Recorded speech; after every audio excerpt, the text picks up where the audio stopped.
Hey everybody out there. So it's been about a week since the AIMExpo in Las Vegas shut down and ended its 2024 year. I've had a few phone conversations with some industry friends, read a few things, and had some time to think about it. And I just wanted to report back that I actually came out of that show really encouraged about parts of the motorcycle industry. And I still see that there's some challenges ahead, and I think that's just a blanket statement. We know that things in the U.S. are a bit of a challenge in a few different areas, especially for business, to try and predict that sort of thing. So, leading off with the positives, is I saw the consistent refinement of some of the major brands of Chinese built products. And there wasn't as much of a representation there of some of the brands that I had expected. But that being said, the Chinese products that I saw on the floor that we've been aware of for a while seem really nice, and and are coming in at the right price and that sort of thing. The other side of the coin, and there are some Italian brands that the brand is an Italian name, but the construction is in China, and the fact is that it's a global economy, and so having an American sales network, Chinese manufacturer, and Italian brand may be a sweet spot. But in those areas, that's where community is going to be a real challenge. So the culture of American motorcycling leans heavily on community, and that's not necessarily something that those companies are put out front. They put price, they put value, they put technology. Style is starting to catch up, and things are starting to look like proud to have it underneath you, sort of thing. But community is going to be the biggest challenge, and it's great for a brand to. I'm not picking on them, but they actually had a great display and some interesting products. But Moto Morini, for instance, it's great of them to have that new product and reveal that stuff on the floor. But building the culture around that is going to continue to be a challenge, I suspect. And it's one of those things that it's really hard to quantify, hard to put numbers on it. It's hard to justify, perhaps when you're looking at a warehouse full of motorcycles, to take the time to do that. But it is time and effort that will create the community. One brand that I see that's doing a better job of that is Royal Enfield, and really impressed by their bikes. And I'll admit that I have ridden a Moto Morini, but I own a Royal Enfield and have been, being half British and half Indian myself, it's a perfect brand for me. So I happen to have a Royal Enfield in my collection of bikes. And I would say that they're doing a really great job. They showcase their Flying Flea electric motorcycle, which I think is really stylish and different and neat, and I think in the right environment is going to attract more people. I was really impressed with the Himalaya 450, their first ever liquid cooled engine, which they also showed off in the Gorilla 450, a sort of urban take on that, and then the Bear 650, their 650 parallel twin that people have gotten to know, which is a very sweet engine, in a sort of a scrambler style thing. A lot of different other models. They've got a new 650 Meteor Cruiser and that sort of thing. So I think they've got a lot of options out there, and I think the challenge for them is going to be they've got a lot of SKUs, right? And so there's a whole lot of colors and a variation in the models and that sort of thing, and sort of slicing the pie thinner and thinner. So that's going to be one of the challenges for those guys. Again, community is key, right? So that everybody feels like they've got a place to be and a reason to be. One of the conversations I had that was really interesting is direct-to-consumer is starting to pick up. I think our friends over at Tesla have cracked that nut. And I think, given some of the challenges at the dealership level, I think there's going to be more of that. But at the same time, our friends over at the National Power Sports Dealer Association, NPDA, very powerful group and growing. They are going to have feelings on that. And certainly you're going to need service points. You're going to need warranty points. You're going to need parts supply, that sort of thing. But more and more product, and I'm guilty of this, but more and more products being bought online. And it's because retail stores don't necessarily have the size or the brand or the variety or maybe they're not putting out the kind of information that you're looking for before you buy something. So I see that as being something that's really going to affect the motorcycle industry fundamentally in the coming years. So my net takeaways are that we've got some highlights and we've got continued challenges.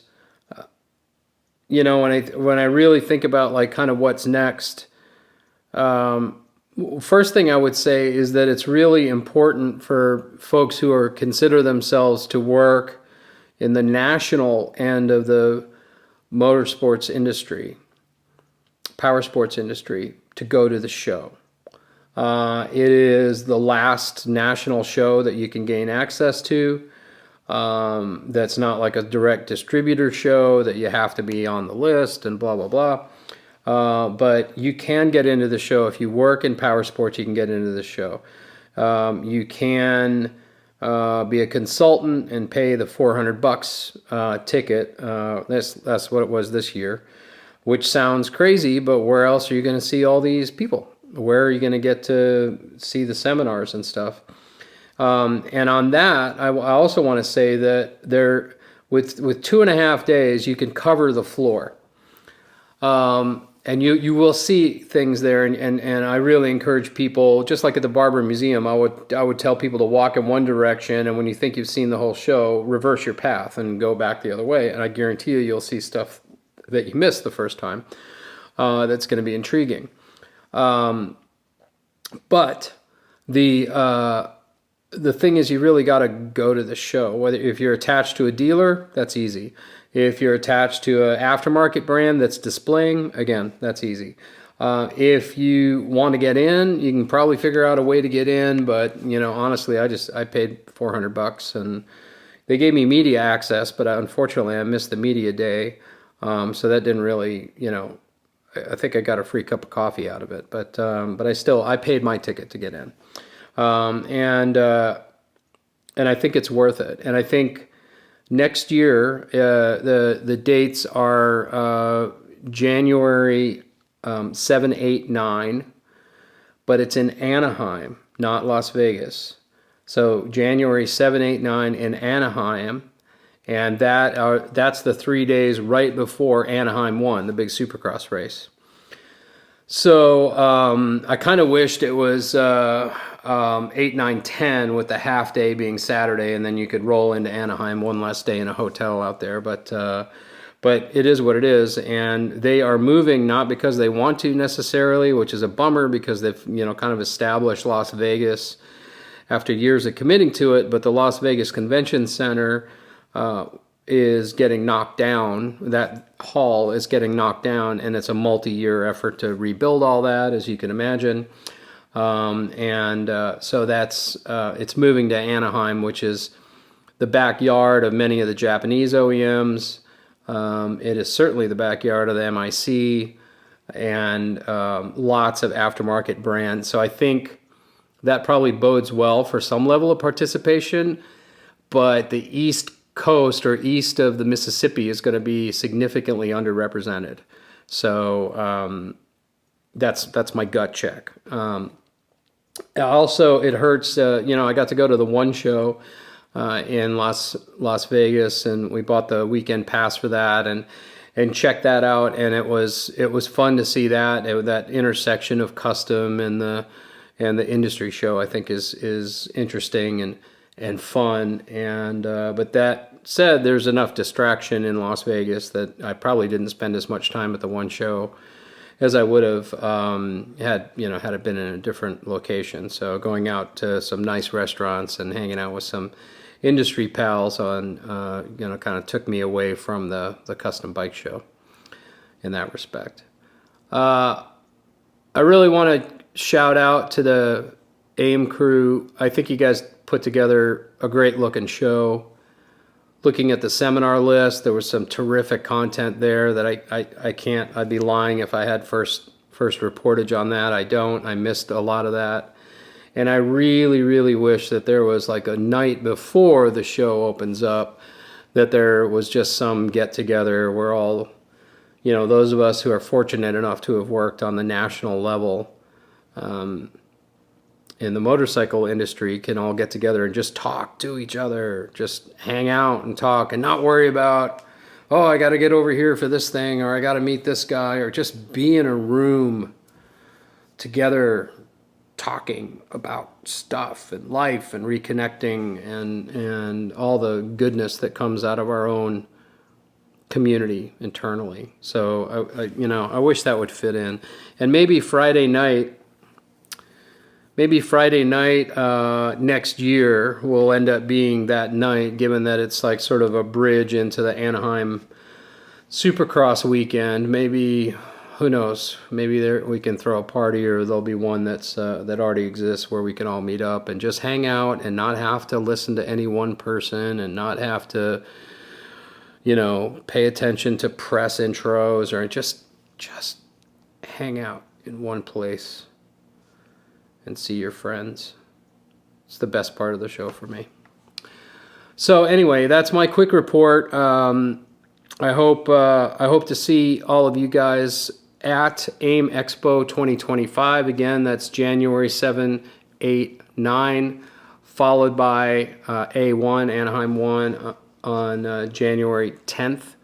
I suggest you make your hotel reservations now. That's always going to be a busy weekend around that area, no matter what. And maybe, who knows, maybe we can figure out a cool dual sport ride or something like that. That'd be really fun. That'd be kind of fun to do. So, Texas to LA is not that far. So anyway, I look forward to seeing you guys down the road. Thanks very much for hanging out with me, and I will catch up with you guys later. We'll see you.